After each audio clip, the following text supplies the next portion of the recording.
What's going on, everybody? Welcome into another edition of the Sunbelt Syndicate, what we are calling the OGs. Right, TJ? Because we got this thing rolling a couple years ago now. Yeah, we've been going at it for a couple years now. It's been exciting, been fun, and glad you guys are along for the ride again. Yeah, it is a crazy world out there, as we've seen today. Some not so great news kind of across the spectrum.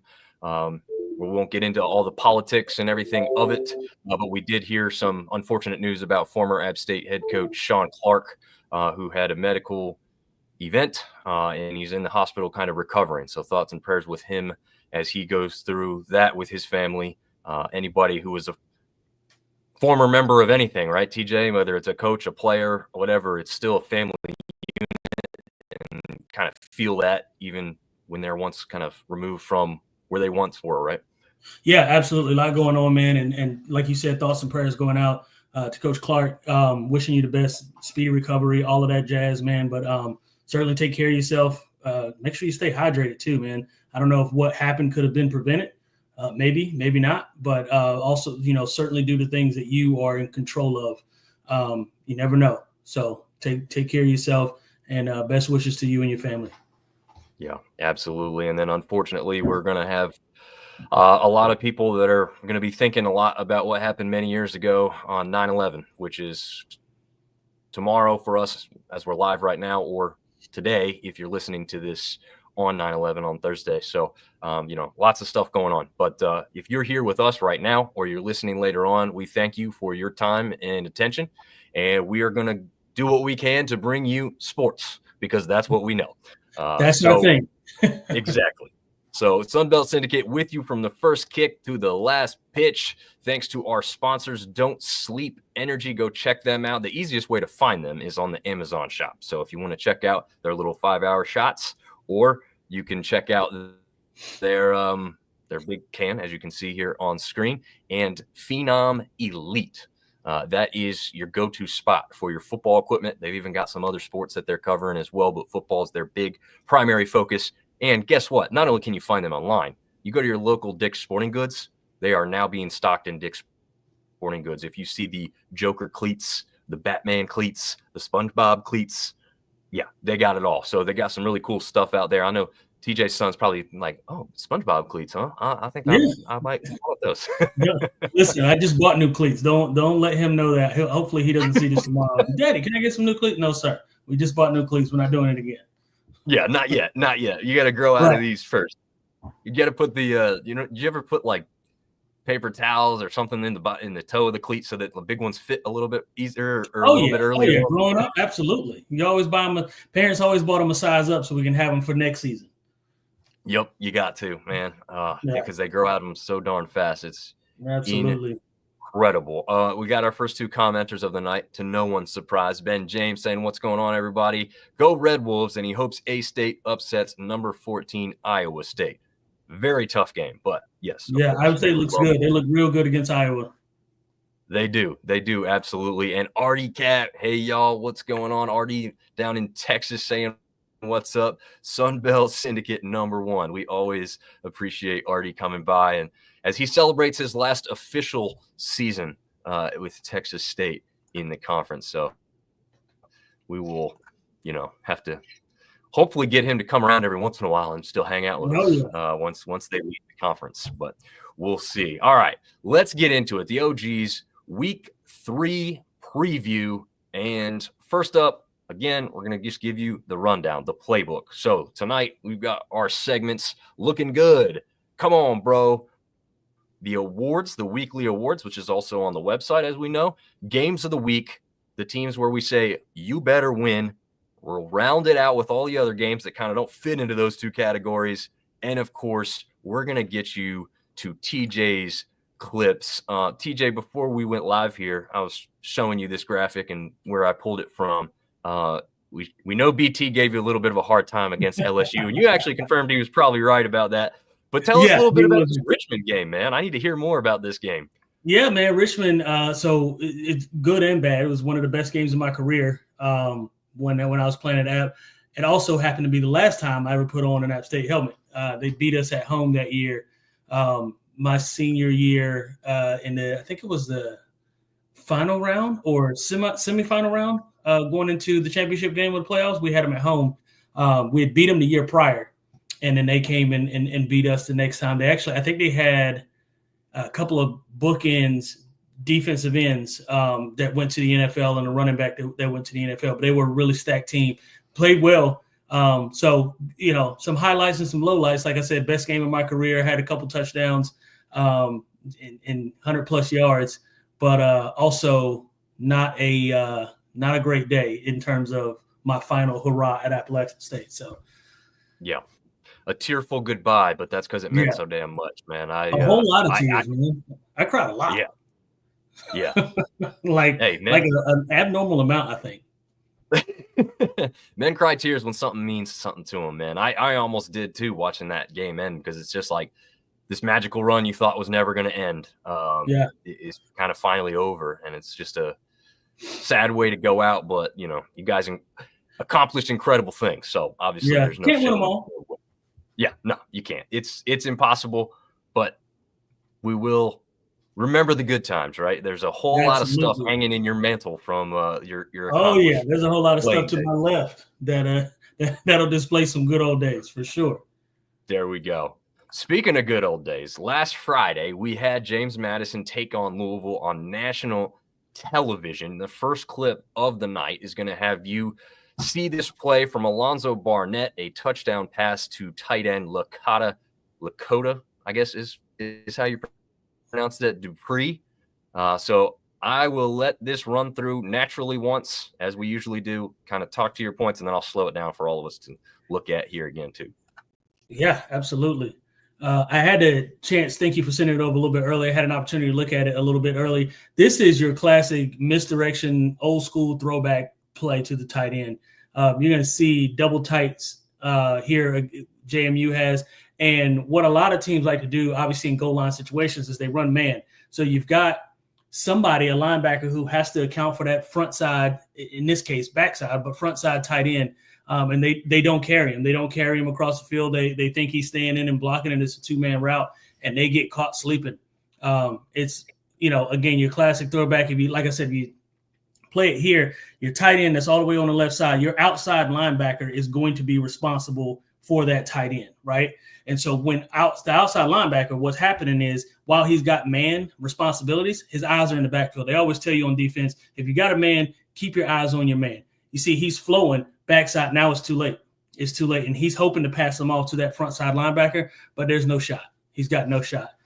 He's already across the goal line, already across the field. And so great play call, even better execution, and great sell by the tight end too, to sell run, or to not necessarily sell run, but certainly sell that outside flow from the quarterback, and then get everybody's feet and eyes looking in that direction and coming off of it really quick and getting his head around. So again, good play call, better execution by the tight end, and they're dead in the water at this point. Good play call. And excellent play call. The last thing we will do is have you talk about this touchdown dance here. Yeah. It's not my listen, man. Look, I know we got a segment called "Come On, Bro," but seriously, come on, man. all of these TikTok dances that's happening with football, it is ruining the game. I cannot stay. I don't know what happened to actually, like, when I was growing up and when I was coming through Appalachian State and going through, we were listening to Pastor Troy, DMX, and Rough Riders, we were listening to actual music that had words and meaning. Like, everybody's dancing before the game now. Like, listen, I'm not a dancer to begin with, but I was never that happy before a game. I may have been happy after the game, and where I was dancing, you didn't see it. And I'm glad there wasn't that much social media back then, because I didn't want anybody to see it. But all these TikTok dances that are happening now, come on, bro. Come on. Yeah, some of them, I'm like, I don't even understand what's happening there. Throwing out, TJ, you got to admit, that spider helmet is so cool. It is cool. It is cool. It's not better than the blockade, but it is cool. And I have several arachnophobia. Yeah. After something My like son that. does too. Yeah. Well, our second clip of the evening comes from the game that a lot of people were checking out between Troy and Clemson early on Saturday afternoon, as Goose Crowder throws a touchdown pass to wide receiver Trey Taylor on this play. And I'll let you take it from here.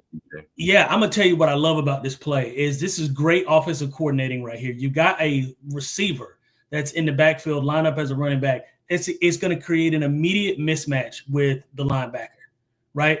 Linebacker's always going to take whoever's coming out of the backfield to begin with.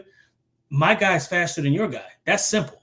That's not X's and O's. That's not scheme other than lining them up in the backfield, obviously. But apart from that, it's just my guy's faster than your guy. I'm going to throw it up and give him a shot.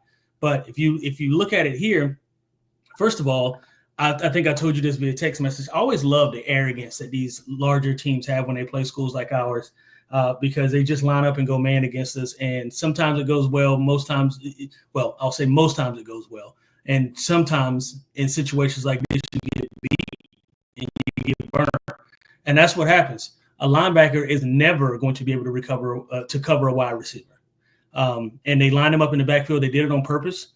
And it ended up being, again, just an absolute darling of a scheme and play call. But then you just get them on the outside and you just outrun them. And that's what happened here. Yeah. The ball they said didn't even have to be Trey Taylor maybe. What was that? One more time? I said the ball doesn't even have to be perfect. It was a good throw. It was a perfect throw. Hit him right on his face mask. But the ball wouldn't even have had to have been perfect at that point because he was beat by 4 or 5 steps. Yeah. And they say Trey Taylor might be the fastest guy on Troy's roster. I think they said he is the fastest guy. He might have been the fastest guy on the field on Saturday. I was going to say he probably was the fastest guy on the field. He beat that linebacker by 4 steps. Yeah. All right. So that is a heck of a catch, right? I mean, like you said, kind of right in the face mask. Now take us through this touchdown dance celebration. Which one's better between the two? I know you don't really love either of them, but yeah, I mean, if I got to pick one, I'm taking Troy just because, there's a little bit more movement. There's a little more. Listen, I'm not a gyrate my body kind of guy, but if I was a gyrate my body kind of guy, that would be the move that I would go with. There you go. I actually agree with you there. I'm not really sure what the whole like. It's that I don't know what the. Yeah, I've seen it, but I don't know what it's called. I'm old, man. We're old. We don't do this stuff anymore. I don't know names of dances. How about that? Like, I definitely just don't. And I honestly just prefer not to know the names of the dances. It's easier that way. Artie says, MC Hammer, they are not. That is a fact, Artie. That is an absolute fact. Someone should bring back the hammer dance, like the parachute. Or at least the hammer pants. Yeah. The hammer pants, man, that'd be great. All right. Well, our last clip of the night, as I scroll down too far here, because the one from Georgia Southern versus USC is J.C. French has a touchdown pass to wide receiver Camden Brown. Look, I know Georgia Southern doesn't have any wins yet on the season, but this connection between J.C. French and Camden Brown is first-class stuff, and we'll see another version of that here on this play. First scoring points of the game on Saturday between these two teams. Yeah, absolutely. Another case. And what I love when coaches dial up the slot fade. Slot fade is becoming more and more popular because you've given your receiver room to the outside. Now, I will say this, J.C. French probably could have given him a better ball in terms of throwing it on his outside shoulder or upfield shoulder, as they say. That said, though, it is, again, another classic case of my guy's better than your guy. And honestly, during this game, and I think I talked about it last week, I picked Georgia Southern, not necessarily to win it, but to make it, a pretty close game. And when I saw this play, I was like, uh-oh, it might be onto something. It didn't go the way I wanted it to go. However, this was one of their bright spots. Again, not a great throw, but the receiver makes a heck of an athletic catch. And again, my guy's better than your guy. I'm gonna put it up, give him a shot, and he came up with an outstanding catch. And talk about that as a wide receiver, right? This is clear pass interference. The call was made, obviously, that they rescinded the flag because the touchdown was better anyway. But So talk about how difficult it is to fight through that and make a catch in that situation. Yeah, well, and what he did and what I love is that when you see the ball in flight, right, make it obvious that you're trying to get back to the ball as a receiver, right? Even if it's a bad throw, like it was, worst case scenario, you don't catch it, you get the call. Because if you sell to the ref, that you're trying to, the goal is to come back, because right here he's beat, right? If he throws that on his upfield shoulder, that's touchdown anyway. So it should have been a touchdown regardless. But in this case, the ball was underthrown, and the receiver made a heck of an effort to come back and make the play on it. But he also, like I said, gave himself an opportunity, if he were not going to catch that ball, to get a flag. And those are the kinds of things you want, the headiness, right, out of your receivers and out of your team in general, to make that call and to understand that ball's in flight, that defender's got his head around because he's beat, right? His head's not turned around looking at the ball. Defender's already beat, and you got to come back through his body to make a catch. So he gave the referee no shot at not calling that play. Has to call it. But JC's got to give him a better ball. He's got to give him a little bit better ball moving forward. It worked out then. That's not something that's going to continue to be able to work out if you don't give him a good ball. I incorrectly diagnosed who that was. Actually, that is not JC French, as TJ points out. TJ Driggers, our resident. Oh, that is Western. Oh, I get their numbers confused. And you know what? I was even listening to Gotta Talk earlier today and heard about him throwing this pass, and it didn't register. As I'm putting my notes together, I pull a clip. I mute the clip, right, because we can't have the audio on here. That's what gets us in trouble. So we mute the audio. We, just mindness. Just missed it. That is correct. That is TJ is absolutely correct. It happens. We're not getting paid for this. Right. Someday, hopefully, but right now, no. He is a redshirt freshman who stands at 6'3", 250 pounds. Good Lord. Big kid. Big kid. For reference, Dak Prescott is 6'3.5", 235 pounds. Wow. Okay. Yeah. That's and for even more of a reference, Cam Newton was 6'6", 255 pounds. That it still boggles my mind. Like, when you see that man by himself, you're like, okay, that's a big guy. When you see him stand next to other human beings, you're like, good God, that guy was a quarterback in the NFL. Yeah. Like, he's the same size. He's the same size as Von Miller. That's insanity. Actually, he's bigger than Von Miller. Von Miller was 6'4", 249. Jeez. Yeah. And Artie Cat saying a flag should have been thrown, and it was thrown, like we said, and he's probably seen that too, or heard us say that. But definitely picked up. I'd rather have the points than the flag any day of the week, and I'm sure anybody would. So, but yeah, I mean, they make these gloves a little different than when I played. Some of those guys are just a little bit bigger. I've always said that too. When Kobe Bryant had his legal trouble, right, and like he's walking in with his legal team into the courtroom many years ago, Kobe never looked huge to me on a basketball court, right? Like, because he's not on a basketball court. But when he was walking with regular-sized humin beings, he was a monster. I was like, dude, that guy is huge. Bro. Like 6'7" is huge. He's just incredibly big, and you just don't realize it because he's playing with a bunch of almost 7-footers across the board everywhere else. So, just craziness there. But yeah, I've been down on the field for some of these games. Lucky enough a couple times to get some field passes, and it's just incredible the size of some of these kids. The fact that some of them are 18, 19, 20 years old is just, they can look down upon me. Yeah. Well, it ain't hard. It ain't hard to do that on me, my little 5'8" self. But let's get in the weight room. It'll be a little different. Yeah, there we go. Yeah, not to pump your tires a little too much here, but when I was looking for pictures for that graphic earlier, I ran across an article that said, like, you might be the best unknown talent in high school. It was back written in 2001 or something like that. Oh yeah. I remember. It said that you were benching 320 in high school. Yeah. I put 320 up in high school.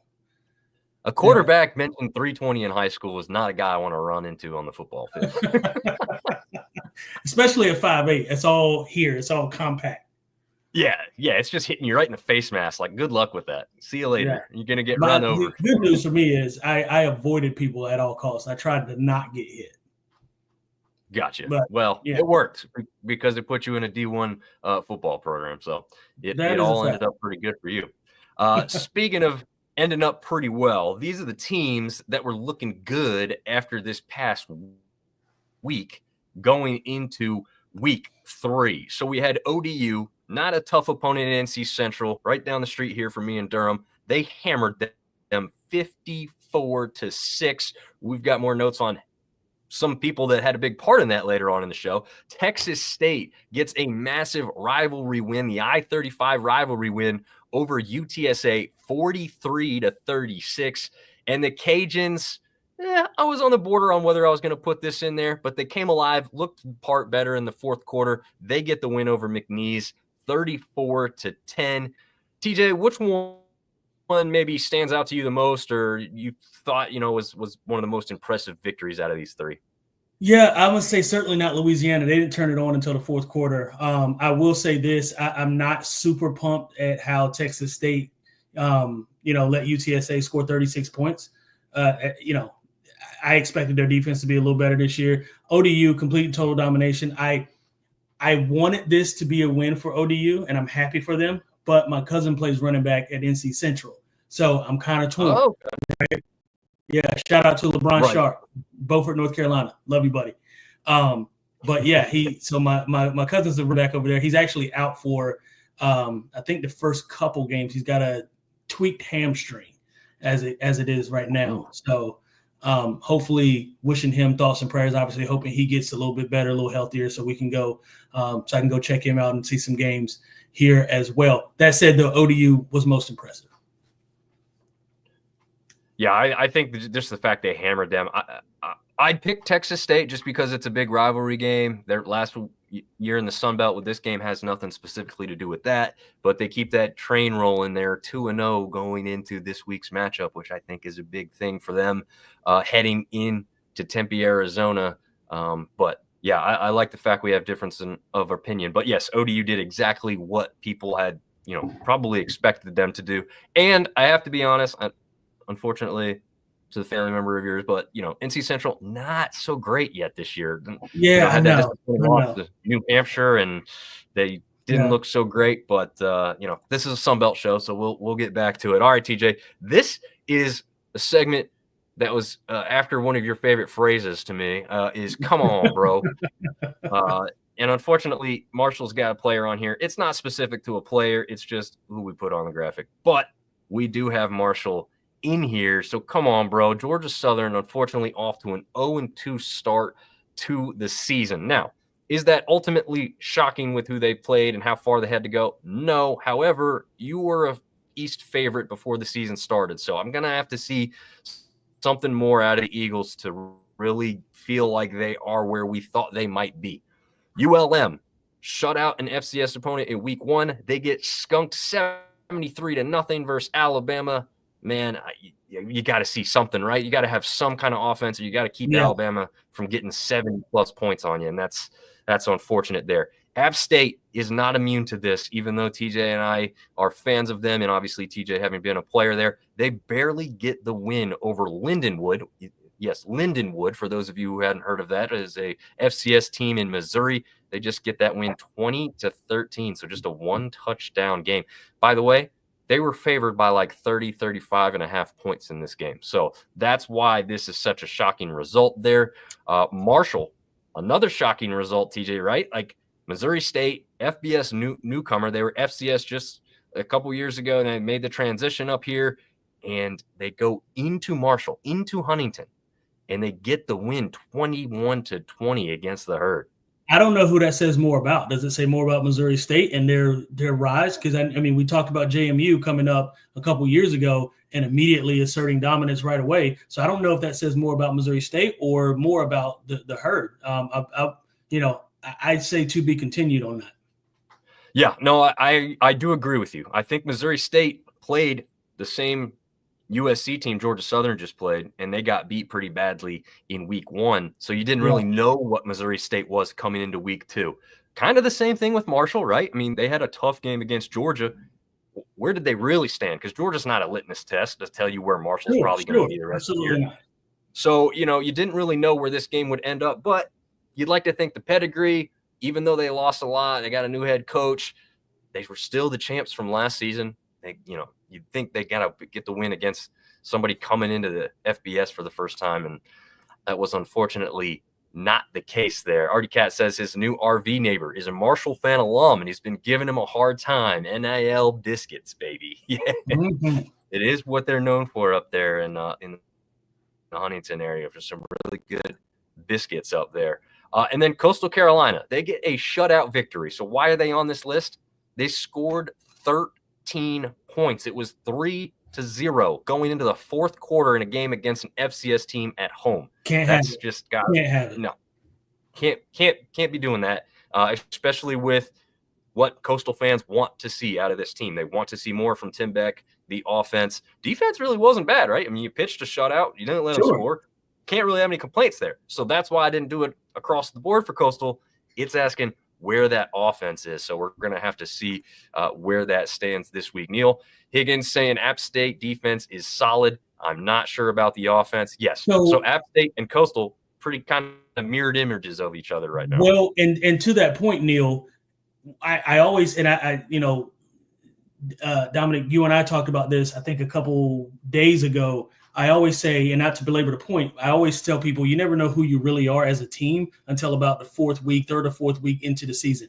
That said, defense always shows up before offense does. It's so much easier to play defense. And please don't misplace what I'm saying. I'm not saying defense is easy to play. I don't want to play defense. I don't like tackling people.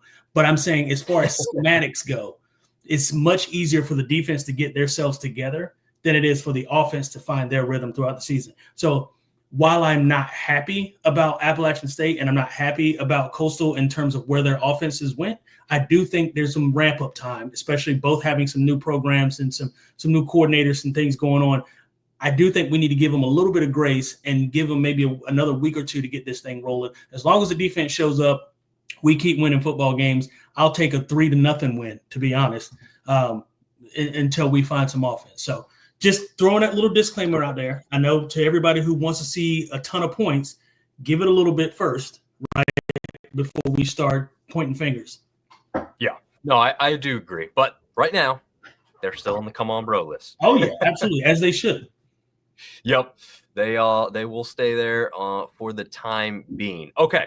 So the weekly awards, yes, the Sun Belt does theirs. Sometimes we're going to have the same. Sometimes we're going to have different. To no one's surprise, Traquan Jones goes for 5 carries. So he doesn't touch the ball too many times, right? How's he going to be the offensive player of the week? He had 163 yards and 3 touchdowns against NC Central. Yeah. So I don't know how you beat that, right? I mean, that's incredible. Yeah, some of these guys are too young to remember this, but I remember a Thanksgiving Day game with Minnesota Vikings and the Dallas Cowboys where Randy Moss had 3 catches for 163 yards and 3 touchdowns. 3 catches, 163 yards, 3 touchdowns. This was very much reminiscent of that. So I hate to bring it up because as a Cowboys fan, it hurt to my core. However, this gave me old school Randy Moss vibes. As it should. Yeah, I mean, this is just insanely impressive performance. In fact, let's just go full screen here for a second for the awards of the rest of them so people can clearly see who we've got called out here. And defensively, player of the week actually comes from a team who lost the game. As Marshall linebacker Kerryon Martin comes in with 13 total tackles, 6 of them solo, 1 sack, 2 tackles for loss. So guess what? He did his job. We just need the rest of the Thunder and Herd to come around and, couple more points. Excuse me. Yeah, just a few more. Yeah, just a few more points. That game, goes the other direction. Special teams player of the week, Tyler Robles from Texas State. He was really in the running in week 1. This guy might be the best kicker in the league. We know Clude Van Andel from Arkansas State was kind of the preseason obvious pick to be kicker of the year. We'll see, because this kid is coming on strong here for Texas State against UTSA. Again, this is not just some also-ran game. This is a big-time rivalry at the opponent's field. He goes 2 for 2 on field goals with a long of 50. So these aren't 20-something yard chip shots. 2 for 2 on field goals and 5 for 5 in extra points. Pretty much every single one of them important, as they got that kind of close win against a big-time rival down there. Yeah, hey, listen, if you got a golden foot, I can't wait to be able to teach my son how to kick a football, because listen, if you can kick a 45-yard, 50-yard field goal accurately and consistently, you can have as long a career as you want. I think Steve Gostkowski, who was a kicker for the Patriots, I think he retired at like 47 years old. So let's go kick some footballs, man. Let's make, $4 or $5 million a year, and let's play for 25 years and go kick some football. There you go. Nothing wrong with that, man. Longevity of a career is a little easier as a kicker than a guy who gets hit all the time, right? Yeah, that's a fact. As Sam Martin from Appalachian State, what is like punting. There you go. Yep, still in the league. He was with the Panthers now, right? Yeah, he's with the Panthers now. I think he's going on year 15, right? Man, that's crazy, man. That's a long time. He's 2 years younger than me, so he's going on year 16. Year 16. Wow. All right. Well, he'll never have to work another day in his life, I bet. But wouldn't that be great? Crazy, man. Yeah, that'd be nice. It ain't gonna be me. I'll tell you that. No. All right. No, freshman of the week. I promise we didn't pick this for the namesake, but his name is also Dominick. Spelled it without the K. So we'll take 1 point off. But if you connect the last name, Nicely starts with a K. So here you go, Dominick Nicely, the running back from Coastal Carolina, our freshman of the week. 9 carries, 92 yards, a 10.2 yards per carry average, again, as a freshman. So freshmen are kind of hard to gauge. How much are they getting in the game? What's their efficiency? Dominick Nicely, as far as we were concerned, pretty efficient, even in that not necessarily really impressive victory, but specifically for his performance, definitely impressive there. And as you can see on the graphic, he got in there against Virginia in the first game of the year as well. And then, unfortunately, that wasn't a great one to talk about for Coastal at all there. Already saying, remember when Adrian Peterson rushed for the most yards, in a game with 296 versus the San Diego Chargers in 2007? That was nuts. Do you know? Do you understand I don't know how hard it is we're not talking about college. In the NFL, where there are grown men who have children, and you put up 296 rushing yards on some grown, you can. I mean, listen, you got to stop, man. These guys have got mouths to feed when they go home. Leave them alone, Adrian Peterson. I do remember that. That was a heck of a day. Yeah, I remember something else that happened in 2007 also. Yeah. Yep. And it's kind of funny. It's, Georgia Southern had that other guy named Adrian Peterson, and they were both in the NFL at the same time too. I mean, so you've seen some of those things where like the guy drafts the wrong player in a fantasy football draft. Had fantasy football been a bigger thing back then, it was starting up, but it wasn't quite as big. I'm sure there were some people that might have got the two Adrian Petersons confused there. Oh, I'm sure. But yeah, pretty good times there when two of them were in the league. So that will take us into the games of the week. This little graphic here's got App State versus Southern Miss from just, I think it was 2 seasons ago, I believe now. And we'll see what happens, because that is our first conference game of the year, but that is not the first game of the day. That actually belongs to Memphis and Troy. I think this one's a kind of a sneakier matchup, TJ. I got a quick note here to start us off on this one specifically. Memphis comes into this one 2-0 on the year, but, and a big but here, wins over Chattanooga and Georgia State. Okay. So, excuse me, I'm not sure what to make of this Memphis team. They're supposed to be one of the best G5s. They've been, kind of a G5 blue blood, college football playoff look possibly.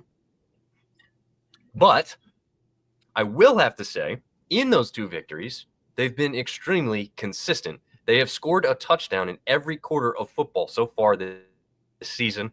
They only have 10 penalties on the season as well. Now, I'm sure as competition picks up, the penalties will probably pick up, but sure, they are noticeably consistent with playing a pretty solid game, not a lot of turnovers. Excuse me. The scoring output is really consistent. But what do you think here? This is Memphis going to Troy now, too. So that's another little advantage for Troy in this one. So I'm 2 ways about this. And the reason I'm 2 ways about this is because while I am a Troy fan, let me back up. I'm not a Troy fan. I'm a fan of what Troy did in the first half against Clemson.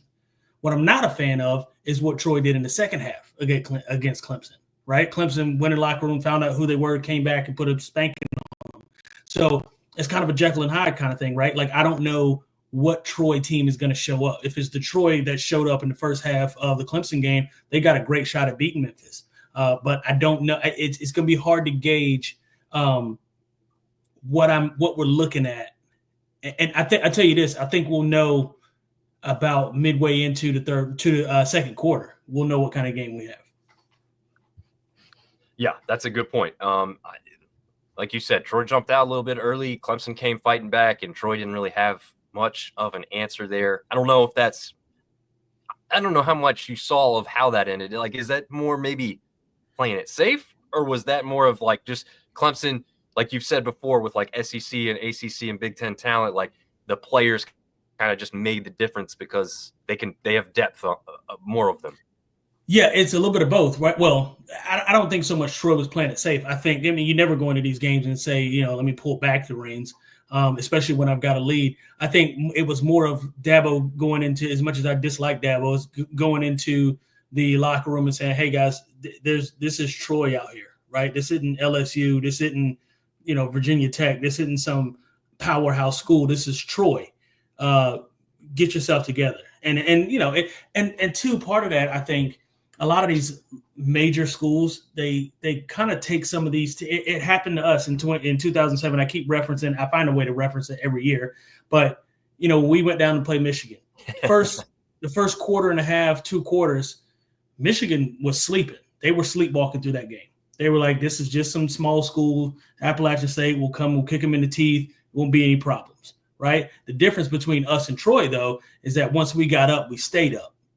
And that was kind of the issue there. I think that said, though, Clemson is now a little bit better than what Michigan was when we played. So to answer your question, I think Clemson went in the locker room and found where they were and who they were and came out and did what they thought they were going to do in the first half. Yeah, I think that makes sense. Warren's saying, as a Troy fan, if Troy cleans up the stupid penalties, they will beat Memphis. I like the chances. I really do like their chances. We'll have to see. I want to get back to one other thing he said. Former App State baseball coach, Frank Loveridge, his son is in high school coaching down there in Enterprise, Alabama, 30 minutes from Troy. So that's a little interesting tidbit. God, man, getting over this cold and it's kicking my butt over here. Yeah. Can't get off the little stuff in the throat. So I apologize for that. Little swig of water to try and make that a little better. Should have had like a cough drop down here. One other thing to note before we move on to the next game. Quarterback Brandon Lewis, good quarterback, only 1 touchdown, only 1 interception on the year. Doesn't throw for a ton of yards, but he is the team's leading rusher. Okay. So something to look out for. Threat on the feet consistently throughout the game.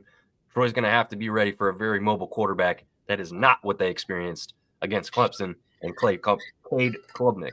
So we'll have to see how they handle that early and often against Memphis this Saturday.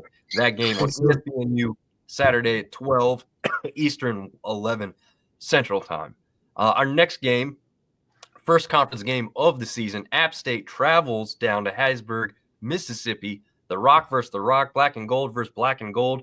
ESPN Plus, late night game Saturday, 7 Eastern, 6 Central. TJ, thoughts on this one? Well, I can tell you this. I think if Swan shows up and leads the offense the way he's been kind of running it the past 2, well, let me say this. First thing we got to do is get rid of the turnovers. Senseless, careless turnovers. 4 turnovers last week. Can't have it. Can't do it. There's no place for it in our game. And that's going to get you beat, quite frankly. It's going to get you beat because you got a quarterback down there in Southern Miss that's going to be pretty darn good. I forgot where he transferred from. Dom, help me out with that. But Marshall. He's Marshall. Yeah, Marshall's transfer quarterback. So I think the way it's looking is that they're trying to turn that team around, and I think they're doing a good job of it. I hope that it doesn't happen against us, but we have got to find a way, like you said, to find some offense. I said earlier, give us a little bit of grace. I'll say this, Southern Miss might not be on that give us some grace bandwagon. So defense has got to show up, but the offense has got to be able – and two, Stroman has got to have another complete football game. Stroman came out of the box hot last week. I think he did really well. Now, again, granted, we were playing against Lindenwood.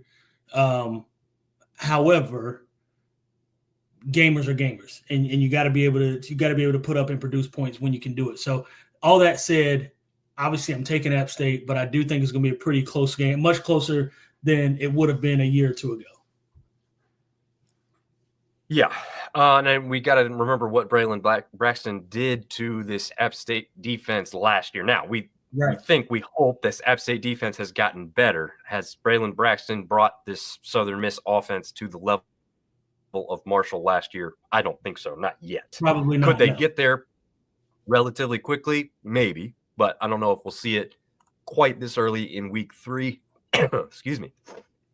But we'll have to see. Artie says, like Cobra Kai, no mercy. He's also saying, never thought he'd say this, but go Troy against Memphis. Right. So that's pretty cool. We got something for that cough in the mountains. Rock candy and some clear ... water. Yeah. I'm going to need it. I've never been on a stream, and I'm literally was crying over here a minute ago. That's how much it kind of caught me. So yeah, I apologize for the coughing. I try never to do that while we're actually on here going through all this, but hey, it happens. Anyway, back to the stuff at hand. So App State, again, hasn't been really, really impressive. It's kind of crazy that if you go through this stuff about like third down efficiency, fourth down efficiency, how many rushing yards they're doing, like these two teams are incredibly close across the board. Not equal in every single thing, but they are very, very close in most statistical categories. But here's the difference that I've noted so far, and it's not a good one for App State, because right now they're playing a little bit undisciplined. That's not just penalties, but it does include penalties. It also includes not holding on to the ball with fumbles. You had Dominick, who had more yards than our player of the week in Traquan Jones, but he fumbled the ball twice. Otherwise, you're probably looking at Dominick having the player of the week with almost 200 yards on the ground, and I think he had 2 touchdowns, but you got the 2 fumbles. Got to take care of that ball better. We've had 2 wide receivers in back-to-back weeks in week 1 and 2 who have been stripped as they went into the end zone, and neither one of them have resulted in touchdowns. And then, again, you talk about the penalties. You've got all kinds of penalties. Some of them are just kind of mindless penalties. Other ones are really obvious, stupid things. Some of the, some are questionable targeting. We've seen that a lot, but some of the targeting has been legit, right? So we'll see. I don't think, if I remember, I don't think there was a single targeting call in the Lindenwood game. So I think they should have everybody defensively. Yeah, everybody will be back. And I believe, yeah. Okay. So this should be good. We'll have good on good in this game. So we'll see what happens there. Artie Cat's saying, as we get down here towards the bottom, True TV and HBO Max showing football. What's next? The Home Shopping Network? Yeah. Hey, man, listen, Walt Disney's buying everything. Yeah. Yeah, they are. They're taking over, and it's getting it to everything. Neil says, what concerns him is Lindenwood was comfortable the whole game. Yeah. I mean, I don't think it was so much as I'm sorry, I didn't mean to cut you off, Dominick. They were comfortable, but the only reason they were comfortable is because we made them comfortable. We kept giving them the ball. I would be comfortable too if somebody came in and just gave me a house, right? If somebody just kept giving me money every time I turned around, I'd be comfortable too. So I think it's less about them being comfortable and more about us making them comfortable. Anytime you keep getting repeat chances to do the same thing, then absolutely you're going to look comfortable and look more confident, because they don't want to win. It seems like if I'm Lindenwood's head coach, what I'm saying to my guys is they're trying to give us this game. Go take it. They keep giving us the ball back. And so that I don't think it's a matter of comfortability. I think we didn't have these kinds of turnovers the week prior, right? I mean, it wasn't there. Right. And so I think let's say you erase 2 of those turnovers and it's a touchdown and the extra point. Now you're talking about a 33-10 win. or whatever it was, 33, whatever it was. But that's a big difference. That's a stark difference in terms of score. So, I think turnovers are the main, and turnovers will get you beat regardless. Any good team, you're going to lose a football game. Yeah, absolutely. Definitely can't have those on a regular basis. Okay. Our next one, also a 7:00 kick on the ACC network, which I believe, I could be wrong, but some of you get on your cable subscriptions in the East division at least, and some of you may be able to access through ESPN Plus if you do want to check this game out. I can't confirm that for a fact, but I believe that might be accurate. All right, but anyways, I'm taking ODU. I'm gonna say that before you even start talking. I want everybody to know it's on record. I'm taking ODU. ODU did some great things for me last year, picking them for some upsets. I'm taking them interstate. It's not necessarily a rival, but against Virginia Tech, who has not looked good over the past couple of years, I'm taking ODU and I'm stamping it. Sorry, I just want to make sure. I didn't want to make it look like you swayed me. I'm taking ODU. Well, I will sway you even more, but give me a second on that, because I agree with you. I'm taking ODU in this one too, which probably is like the moment of death there because we just both took them. I know, right? But we'll say it anyway. This one is, again, 7:00 kick. This all-time series, Virginia Tech leads 4-2, but VT's 0-2 on the current football year. Yep. This is the fourth consecutive year of this matchup, so they've gone back to back to back to back. But VT has won the last two. But so they're due for a loss. Again, they may be due for a loss. They've not won yet this year. I've been hearing a lot and watching a lot of stuff about Virginia Tech coming into this one, that they just haven't been keeping up in the NIL transfer portal era. Which is insane. Right. I agree. But for whatever reason, I'm hearing that is the case. They're behind the 8 ball. They're not putting more effort and time and money into it, and they're falling further behind is what their fan base is saying. So who knows? Even some of their fans are saying ODU is going to win this game. So, I mean, I don't know how much more there is to dissect, but Colton Joseph on fire last week against NC Central. Again, that's not the toughest thing to do against a weaker opponent like that, but the running game is working, both with Joseph and Jones, the double J's, as I call them. So, couple passes here and there, control the clock against VT, move the ball. I mean, I don't know, TJ, is there a whole lot else to that? I mean, it got to be good defensively, obviously, but yeah, listen, Virginia Tech just hasn't been good. Now, to that point, what makes me nervous about both of us? First of all, we both picked them. Their own team is picking ODU. What I just realized is, can Virginia Tech afford to go 0-3? Yeah. And that's the one thing. So it's one of I know we got a segment called "You Better Win." This might be an opportunity, or this might be one of those ones where we say, Virginia Tech, you don't have a choice but to win this game if you want to win the division or have a shot at winning the division. Because really, outside of North Carolina, who else in that division of the ACC is a clear favorite? Probably nobody. Well, there is no divisions in the ACC anymore. Oh, there isn't. Okay. Well, either way. Yeah. So, but yeah, in general, like you're saying, ACC looks pretty strong so far this year. I mean, you got Florida State, you got Florida State. Clemson doesn't look the strongest, but then you've got Miami. That's what I was thinking North and South, because I was thinking then Clemson, traditionally that's how it's been. Clemson, Florida State, Miami are all going to beat up on each other, and it was going to come from the North. In the North, who's who are you picking? But either way, that said, Virginia Tech they got to win. I'm sticking with ODU. I don't want to talk myself out of it. I'm sticking with ODU. Yeah, I'm sticking with ODU for multiple reasons, but yeah, I mean I just love to see VT lose more than anything. Artie says VT's new motto is American Conference bound. they mess up, they might find themselves there. Warren's saying the ACC network is on YouTube in Alabama. I believe probably YouTube TV is what he's referencing there, because that's we have it. That's what we have, and we got it. So if you have YouTube TV and you pay the absorbent money that we pay every month, you better give us the ACC network. But well, it's it still will be cheaper in on. Spectrum. Yeah, it is. And if you are a YouTube TV subscriber, get on the desktop version of the app or website and see if you can get a discount. I got like $33 off for the next 2 months. I didn't have to do anything. Just go in there and accept the offer. So that's a pretty good deal because I just signed up for Red Zone at the same time. Nice. I didn't get Red Zone, but I got the NFL Sunday ticket. I don't miss a game. Okay. Yeah. Well, you paid a little bit more than me then because Red Zone's Yeah, only like $10. Yeah, just my wife budgets for it now at this point. There you go. Yeah, she knows your obsession with football, so she's probably well aware of it. She knows what she married. Yeah, there you go.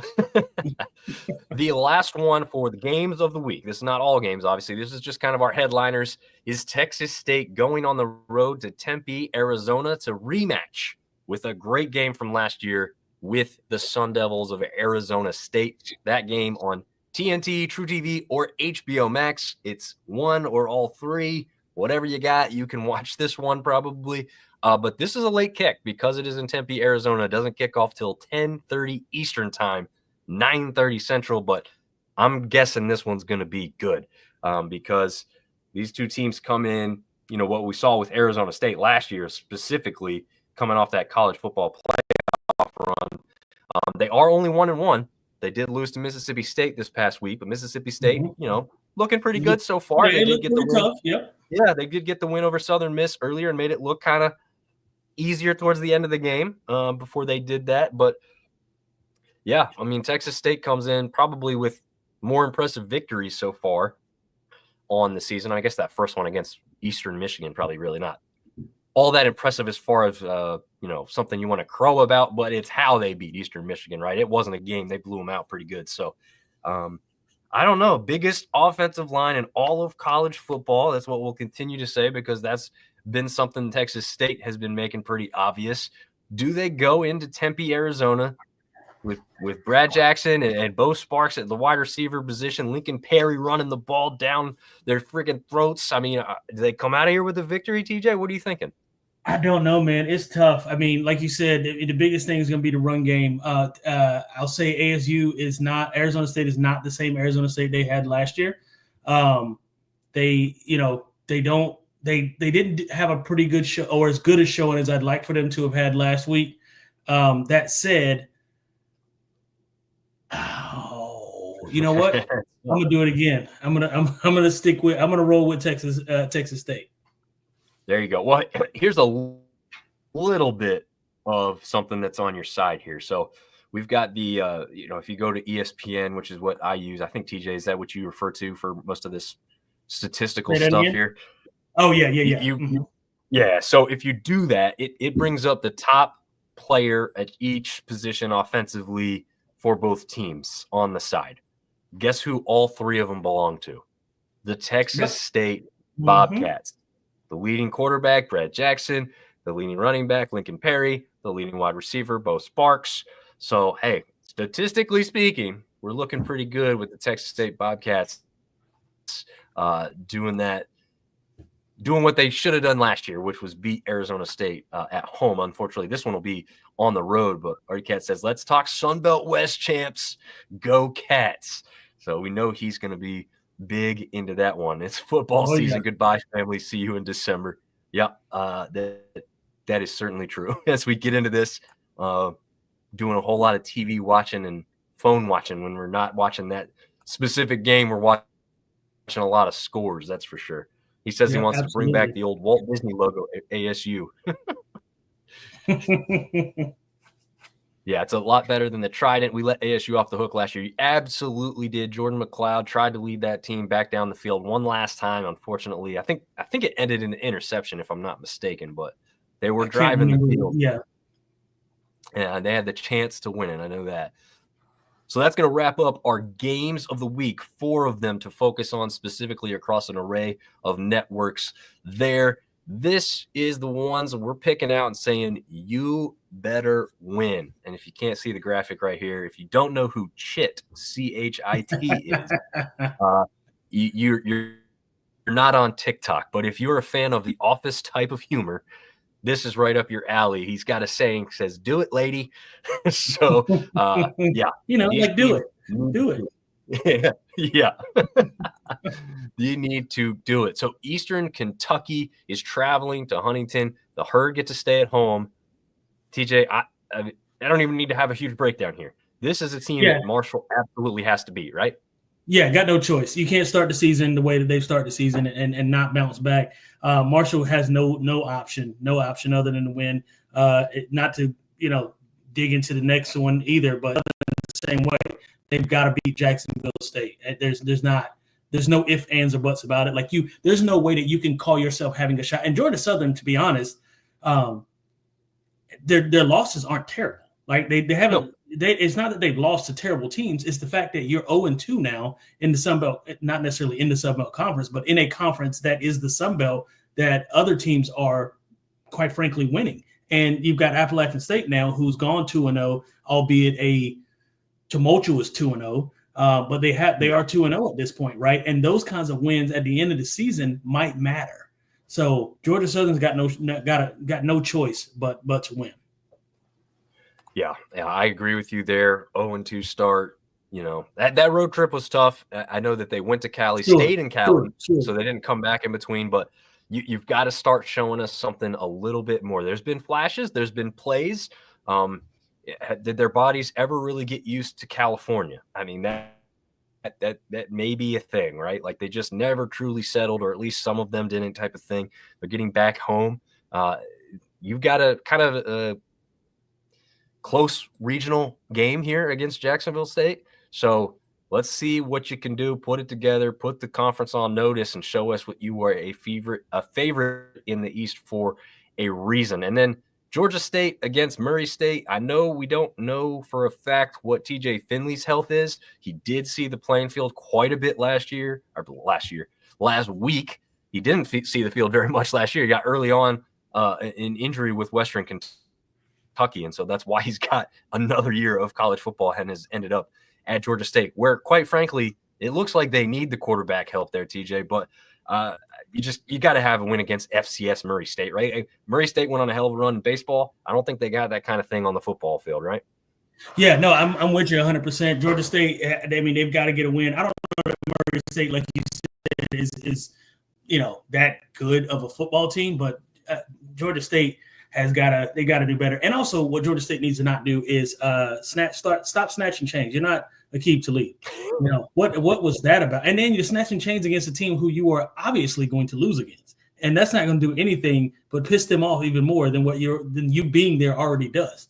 And I don't know. I mean, I think it was Tyler Scott is the cornerback's name. Did he even get in the game after that? He did not. He got benched for the whole game. Yeah, that's what I thought. I mean, who do you what in what world is that really a thing to do, especially at the college ranks? I mean, you cost your team. You were going to lose anyway, but you cost your team even more than that. Anyway, back on topic. They got to get it together. They got to win. Same boat as Georgia Southern. Same boat as Marshall. All three of these teams have got to register a win soon. Otherwise, it's going to get really dark really fast. Yeah, because after this is conference play. Yeah, you're starting to get into it, and it really means something then for sure. Unfortunately for us, like all three of these games are on ESPN Plus, all really at the same time. We got a 6 o'clock Eastern kick for Marshall, and then 2 7 o'clocks Eastern time for the two Georgia teams. Well, my thumbs work. I'll be flicking channels back and forth. My thumbs work. There you go. I think if you have a game console, I believe if you have a game console, you can put it on ESPN app on the game console and run a quad box. Yeah, so I run full screen on the app game, obviously always. But then also what I do is I'll have 2 laptops. So if there's more than one game going on at one time, or if there's a headliner game that's in ACC or SEC or whatever, I can still watch our games, but then I can watch what's going on. There's a lot going on in my house when football happens. I had my wife ask me once what the hell I was doing. I had the YouTube quad box on the TV. I had a tablet with a game on it, and then I was running another one on my phone as I was watching that. And I have a work phone, so then on the work phone I was keeping tabs on scores. Yeah, I had like all the electronics in a circle around me. Yeah. Hey, listen, Yeah, exactly. You got to take it all in, man. It only lasts for a couple months and then it's over. Artie Cat's asking if Georgia State ever makes a serious Sun Belt Conference run. They No. haven't had one yet. It's going to be tough. I mean, you're in Well, an and uphill two, climb. they not to cut you off, Dom, sorry, but they don't recruit Atlanta well. Like they don't even recruit their own state well. I mean, most of the guys that go there or that are in the Atlanta area or surrounding area, they want to go to Georgia Tech or Georgia. Some, go to Savannah State or Georgia Southern. Georgia State, they don't recruit their own state well. So to answer your question, I would think unless they get some serious NIL money or unless they just land a gem of a quarterback that was just overlooked in high school, I say no. Yeah, it's gonna be tough. I mean, you got some good recruiting classes, even if they're not recruiting Atlanta or Georgia well. I mean, you've got a good recruiter in Del McGee there, bringing in some guys, but there still has to be chemistry. There still has to be some like culture of winning, and it's hard to establish that when it hasn't really been there before. So we'll have to see what they're able to do. Artie Cat says that the location alone seems like it would be a draw. Yeah, I mean, if you like Atlanta and you like to be downtown, you're in it right there at Georgia State. I mean, yeah. Problem is right next door is Georgia Tech. Yeah.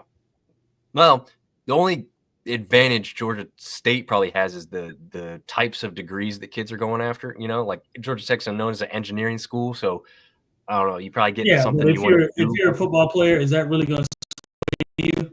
Is that going to make the difference? You know what I mean? Like, is that if that's the case, then I'll just go to Georgia, or I'll go to Georgia Southern. I mean, Savannah's a nice place. I know it's Statesboro, but Savannah's a nice place. So I just don't think. They don't recruit the city of Atlanta well. They don't recruit Georgia well. They're certainly not going to pull from Florida or South Carolina. South Carolina's going to go to Clemson or South Carolina State or University of South Carolina. Like there's too many options that are better than them, which is unfortunate.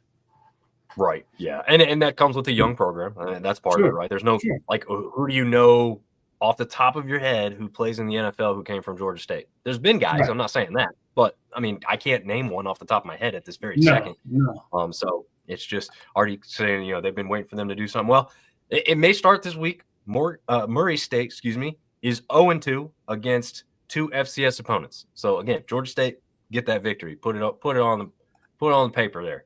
Well, they have done something in basketball. They had a tournament run when they had that coach with the son that played on the team. They had like 2 tournament runs in a row that one time. Oh, okay. I didn't know that. It's the coach that, like, when he was celebrating the win, like he ended up breaking his leg. Oh, yes. Okay. Yeah, I do remember that. I remember briefly them talking about it on ESPN, like not a whole lot, but I do remember it briefly being talked about. Yeah. Yep. That was them. So they had some history in basketball, definitely not baseball. They are about to get a new facility, so that could help there, but we'll see what happens. And then to round it out, we don't have all 14 teams playing in the Sun Belt for the first time this season. I think we're missing 3 teams that are out of action: JMU, ULM, and somebody else. I can't think of them off the top of my head. Anyway, but this is who we've got left. So we've got some big matchups. Again, they didn't fit in the games of the week or you must win category, so they fall into this one. This is kind of just all the other matchups that we see. Not to say we don't want to see these teams win or we don't think they have a chance, but maybe not as good of a chance as the ones that we had in game of the week. We've got South Alabama traveling on the road to play number 24 Auburn. This is a really interesting matchup. It's going to be on the SEC network at 12:45 Eastern, so an early kick down there locally because it's kicking off at 11:45. Any chance? We just saw South Alabama come up with a crazy game against Tulane where they were up early. Tulane fought back, looked like it was all Tulane as they scored a bunch of unanswered points. But South Alabama comes climbing back into the end of the game. They go for the 2-point conversion at the end. They don't get it. They get one more chance with the ball, but unfortunately it falls flat. 33-31 loss to the Green Wave. But that gives me a little hope going into this one. But is it enough against the number 24 ranked Auburn Tigers team? I'm going to say no. And the reason I'm going to say no is because Tulane's not the same team they were last year. That Green Wave has lost. They lost a lot. A couple guys to the NFL. They especially at that defensive line. They've lost a lot of talent along that defensive line. So while it was a valiant effort, a good fight up against Tulane, I don't think that Tulane garners the level of, I guess, how we touted them last year. I don't think they garner that level, and for that reason, I think Auburn wins and they win big. I could see that. I mean, if you look at it this way, Auburn comes in undefeated. That's why they're ranked number 24.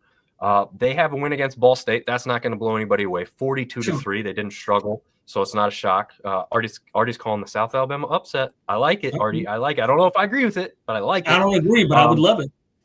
Yeah, I would love it. So here's the problem with that Ball State victory. Again, it is what it is. Okay, we would all expect that.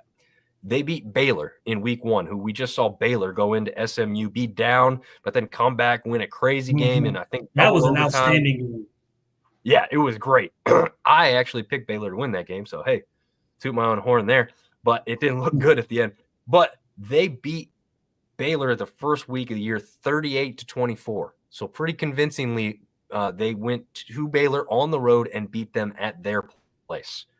Right. So again, all of that to say that's why they're ranked 24. This isn't just this isn't one of those SEC teams they just gave it to for no reason. This one seems to be earned because they didn't play like 2 FCS teams to start the year. So I'm favoring Auburn in this one. Again, I don't want to. I'd love to see South Alabama win. I will say, just like our game earlier that we spoke about, another thing that sticks out to this one, again, in the Gamecast, all 3 players, quarterback, running back, wide receiver, statistically speaking, favor the Jaguars. Davenport has got 4 touchdowns on the year. Bullock, 3 touchdowns on the year. Bison, 3 touchdowns on the year. So these guys are putting up points. It's probably going to come down to, can they keep those points coming against a pretty good defense they're going to see, and how does their defense stop that Auburn offense, because that one's pretty good. So we'll see what happens there, putting up 38 points on Baylor in week 1. Pretty impressive. Okay, the one Ben was talking about earlier, we're finally getting to. Number 14, Iowa State travels to Jonesboro, Arkansas. 2 massive games for the Red Wolves in a row. We did see them get beat pretty soundly by the in-state rival, quote unquote, Arkansas last week. So that was pretty ugly to see, unfortunately. But it was a matchup they finally got to have, right? This one is a ranked team coming to their place. Does it get any less ugly? Can the Red Wolves stay in this game, TJ? No, I think it gets worse. I watched Iowa State play against Iowa last week. Iowa has been known for 2 things, tight end and defense. Iowa State walked out of that game, now, albeit a close game, and it was, they fought tooth and nail. I don't think the Red Wolves are going to present that type of defensive line, that type of challenge really for Iowa State. Iowa State looks good, man. I mean, they look good week 1. They look good on Saturday, and I think that's just going to continue into the season. Again, I know this isn't the Iowa State segment, but as it relates to the Red Wolves, I think I think they get beat pretty soundly. I actually think they get beat worse than they got beat against Arkansas. I could see that. I hope not. What I hope happens is, being at home, there's at least some type of advantage, some type of level playing field, some home field magic where, the ball bounces the wrong way a couple times. But their fans got to show up first. That's got to happen. That's true. You got to be there. You got to be loud. And I don't know how that's going to happen after last week. But this is a ranked team coming in. They don't get to have this often. Sunbelt teams in general don't get to have a ranked team come to their facility often. So hopefully that helps fill the place up. And hopefully there's a reason to get loud. But I think you're right. And I think the bad thing for Arkansas State here is Iowa State may be undervalued at number 14. They may be. That's exactly my point. Yeah. 100% 100% agree. It's a tough matchup. It ain't going to be easy out. It is on national television, so that's pretty cool. ESPN2 on Saturday. This one's 4 Eastern, 3 Central time kickoff. So we'll all really be able to take in some of this one. And it'll be pretty cool if it's pretty close late. But again, unfortunately, neither TJ or I really expect that to happen. Now, another interesting matchup with another ranked team here, as the Cajuns go to Mizzou to take on former App State head coach Drinkwitz. and the number 25 Missouri Tigers. This one on ESPN Plus as well as SEC Network Plus. Again, I think you can get both through the ESPN app. Same kick as the game before this one. Now, going into the season, I thought this was one I circled as one of the best games of the year in the Sun Belt. I am not nearly as excited at this point, TJ. What do you think the chances are for the Cajuns against the Tigers? I think they got a better chance than people are giving them credit for. I think they had a bit of a letdown, obviously, last week. When I say letdown, I mean not playing to Louisiana style of football is what I mean. Do I think that they can beat Missouri? I think it'll be a tall ask, right? I don't know. The issue is going to come down to depth, right? I mean, right. Barring everybody stays healthy. Now, if it's ones against ones, Cajuns are going to have a great chance at coming in there and going away with the upset. I never like to give a team no shot. Eli Drinkwitz has done a really good job with Missouri over the past several years. I think it's been 3 or 4 years now. They've been ranked, I think, every single year, or at least at the beginning of the season, they've been ranked every single year since he's been there. So he's done a great job with them. I don't know that the Cajuns have enough, especially defensively, to stop them. But we'll see. I'd love to pick them. I don't know that I can. My football mind tells me no. My heart says they've got a shot. Yeah, I would say I would have thought they had a better shot had they had Walker Howard or a better number one quarterback heading into this one. And Howard going out early in the year. Now you've got true freshman Daniel Beal behind center, hasn't even thrown for 100 yards yet. So is that passing game, scary? Well, if he can get the ball to Shelton Sampson, the LSU transfer, maybe they get something going. Maybe they look a little bit better. Here's where they stand the chance on offense. Here's where I kind of want to agree with you more, TJ. This team and this identity, as you spoke about with the Cajuns, is a run-first, control the clock, control the tempo game. That's Bill Davis and Zion Perry, and that's phenomenal stuff. And Steven Blanco even got in on the action, another true freshman running back who's been pretty impressive so far as he got going pretty good last week. I think all 6 carries and 69 yards for his 11.5 average and touchdown so far this year was all against McNeese last week. So they may even have more of a 3-headed monster. And if they can do that, have success against this Missouri defense, that doesn't matter if the passing game is all that amazing. They just need to use that run to open it up a few times, and they can be a little dangerous. I like the defense better chance-wise than I do the offense, right? Like I trust them a little bit more. I got Tyrese Skipper back there, Cameron Whitfield at linebacker, a couple other guys who can make some noise, Jaden Duggar at linebacker as well. So, can they be competitive early? Yes. I think this is a game that's probably relatively close at halftime, and if they can keep it within striking distance, maybe we see something here. But if they let it get out of hand early, it's going to be tough. They don't have the offense to come back, right? To come back from yeah. Yeah. Artie says he thinks Lafayette's getting beat like a piñata at a birthday party, which it could happen. It could happen. Drinkwitz has had some success against the Cajuns in the past at App State, but he's also lost against them too. So we'll have to see what happens there in that one. And he's also saying, in the vein of Auburn, I've claimed the titles for Time Magazine Man of the Year 1930, 45, 56, 75, 80, and 81. That's amazing. That's amazing. I love that. I know that's unclaimed titles have become a thing here lately with some teams trying to say that they got something for it. But our last game that we'll cover for week 3, again, this was one before the season started I thought was going to be a little bit more juiced coming in. We got East Carolina traveling down to Conway, South Carolina. Is this a future Sun Belt Conference matchup? We'll see. This one, another nighttime kick, 7:30 Eastern, 6:30 Central, ESPN Plus. I don't like the chances for Coastal in this one. I have to be completely honest. ECU, I'm comfortable saying ECU is probably going to win this game.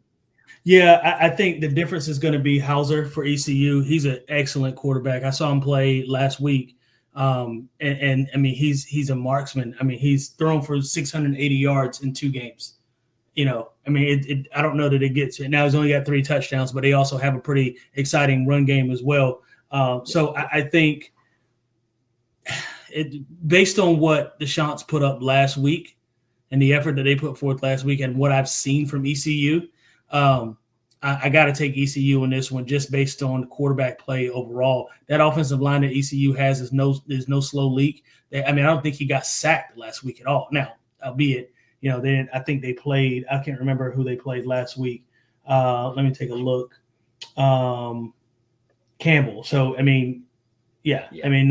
but then like I said, I also saw him play against NC State. Again, it was in a loss. Right. But I'll say they gave NC State everything but the kitchen sink. So, and that's not to say that NC State's some powerhouse team, and they're all certainly beatable. But ECU, I think, looks a little bit better than what the Chants looked last week. Yeah, I agree. I'd love to disagree because I'd love for the Chants to look good there because I think if this one has some juice, that bodes even better for like, hey, Coastal,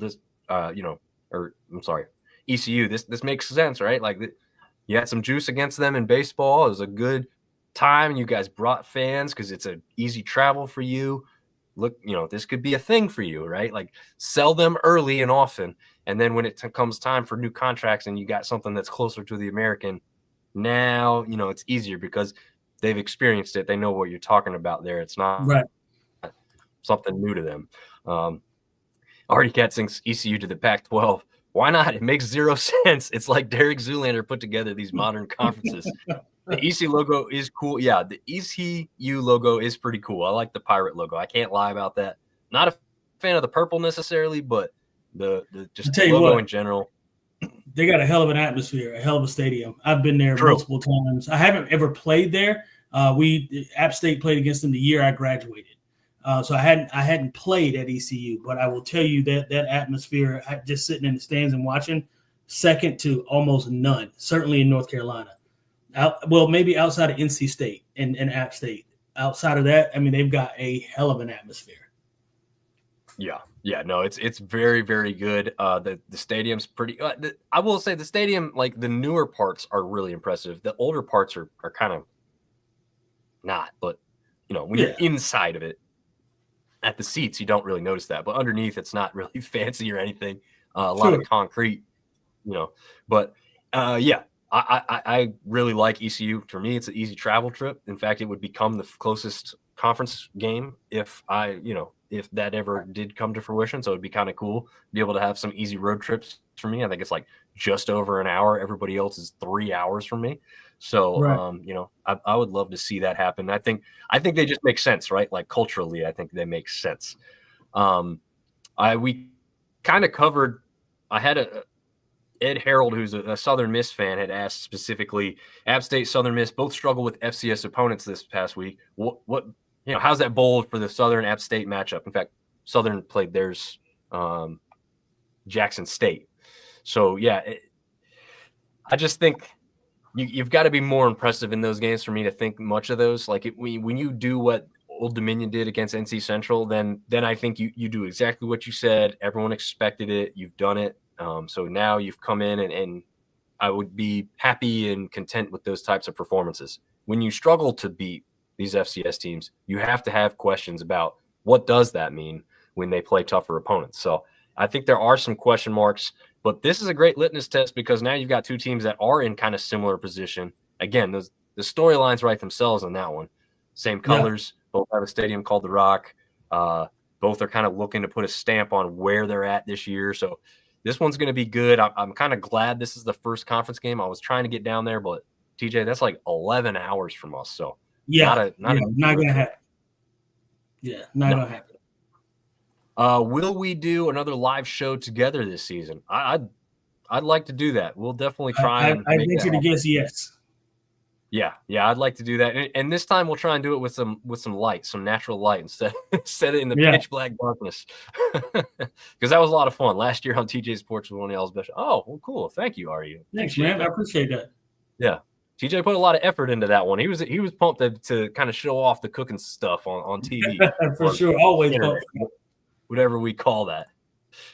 He says the Sean Connery trophy at The Rock. Yeah, that would be a good trophy between these two teams. It would make sense there. I know App State actually uses that in their intro, which apparently, TJ, I'm hearing I didn't go last week. They did not use that intro at the game. So interesting stuff there. Yeah, new coaching staff. I don't know. Got to get DJ on the horn and be like, "Hey, man, what's going on over there? What are we doing?" Exactly. We got to get some questions answered. Yeah. We also had an interaction on Twitter with a JMU fan, and JMU's not playing this week, but he was kind of talking down on the rest of the conference for, not carrying their weight. JMU has to do it. So I said, you're saying that JMU's the only team, because that's kind of how he phrased it. Like JMU's carrying their weight, And I said, well, first of all, he picked on ULM, right? You remember who James Madison lost to early in the season last year? Yeah, that was the same ULM team that he's talking about. Right. And ULM also beat Troy the week after that. So, if you're going to pick on a team, you might want to pick on one that you actually had some success against. But yeah, he said he wasn't understanding how my argument went. So what I was trying to get to the point of with him was JMU is not the only one carrying their weight in this conference to elevate it. We are trying to do that on a podcast platform. There's others that are out there, the Fun Belt guys, Schultz. We got all our individual teams that pretty much have podcasts. All of us are trying to do our part. The teams are doing theirs. Marshall's beaten Notre Dame. App State's beaten Texas A&M. Georgia Southern went on the road and had pretty much Nebraska lose their head coach because of what they did to them out there. So, yes, other teams are doing plenty to elevate this conference. It's not just the James Madison Dukes. You are one of the best ones this year. And we're not going to put you down, but I also just want you to realize that you're not like head and shoulders above everybody here. You still have stuff to prove. You still have a championship in this conference that you have yet to achieve. So, just maybe cool it with the superiority complex over there. Yeah, for sure. Take it down a notch, bro. You just got here. Yeah, there you go. There's Artie's put it. I like JMU. Great addition. But slow your roll. I do agree with that. I love the fact that they've been added, right? See, I mean, I think, TJ, you had history with them when you played. Oh, yeah, for sure. Yeah, so, absolutely. I think they're a great school, but just take it easy. We've been doing this. You just got here. Yeah. So, you come in, you've done some impressive stuff, but we need you to be a part of the team here at the same time, right? You want us to win outside of conference, because that's the only way this conference gets elevated. Otherwise, everyone's going to go, Sun Belt stinks. Sun Belt's not the best G5. No, we want to be the best G5. And some years, I think we've been really close, but unfortunately, we beat each other up a little bit before we can get to that college football playoff or whatnot. I don't know how likely that is. I think Texas State's got our best shot, if I'd have to say that right now. Would you, TJ? I mean, yeah, the way it's looking, yeah, absolutely. Yeah, and we only have two teams undefeated left, which those are probably the only two teams who have a realistic shot. So that's App State and Texas State. And to be honest with you, I'm not sure App State has the resume, even if they win the whole rest of them, to compete with somebody like a USF who's now beaten 2 ranked teams in a row and has a shot at a 3rd this weekend. So exactly. I think like you'd look at USF's resume and they could lose to Miami and still be more impressive than an App State who goes undefeated. 100%. Yep. So you don't want to say that, especially as a fan of that team and whatnot, but you'd have to be fair. Like, okay, you didn't beat anybody who was ranked, because their shot at Boise being ranked is not going to be a thing anymore by the time that game rolls around. And Oregon State definitely ain't going to be ranked. So they don't have any ranked teams on their schedule unless another Sun Belt team gets there, and they don't play Texas State this year. So that is extremely unlikely. All right, TJ, I've been talking way too long here. Any last news or notes from you before we wrap things up here? No, man, another good week, another good show. Happy to see you guys tuning in. Artie Cat, thank you so much. Thank you, guys. We are excited about this football season, man. I think we got a lot in the tank. I think there's a lot of parity in our conference as well, right? Like, we don't know. Obviously there's a favorite, right? That'd be Texas State. But apart from that, I mean, even they got a shot at losing. So there's a lot more parity in our league than there are in most leagues. There's no king of the hill, so to speak. So we've got a lot to look forward to, and I'm excited to take this journey with you guys. Yeah. And how fitting would it be if Texas State is our representative in the playoff in their last season? Like, hey, see you later. Take the conference trophy and the only CFP entry we've ever had, and now you leave.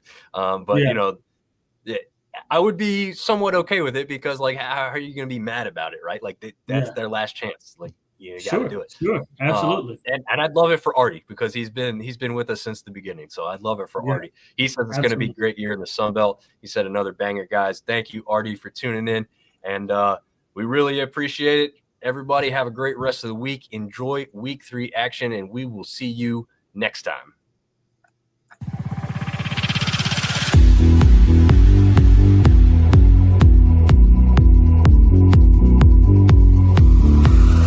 Sunbelt Syndicate.